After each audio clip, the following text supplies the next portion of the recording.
We're going to start with that I-Team update on a very messy situation, physically and metaphorically. We showed you the cigarette butts and the bottles filled with human waste that was left inside of this North Texas home. We've also shown you the woman, here she is, who lived here, refusing to pay rent. Heather Schwab is her name, also known, though, as the serial squatter. She has left landlords frustrated for years.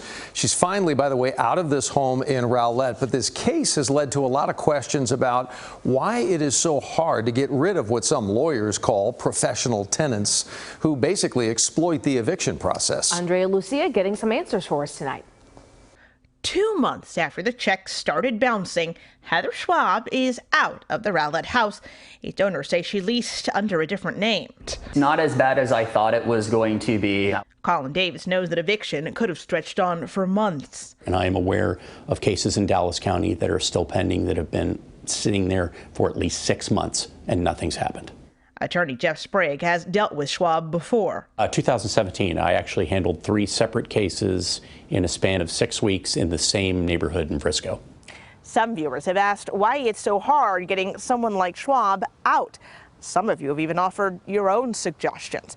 But Sprague says it's just not as easy as most people think, especially when you're dealing with someone who's been through this a lot.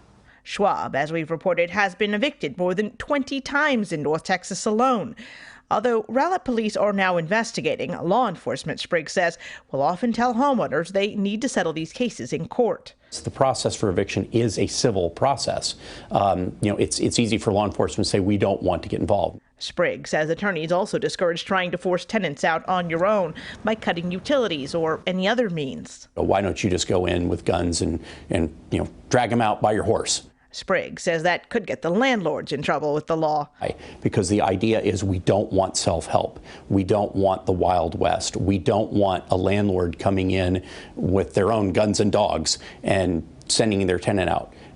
In some cases, because the landlord may actually be wrong. In some cases, though, he says the law gets exploited, hurting the homeowners. In Rowlett, Andrea Lucia, CBS News, Texas.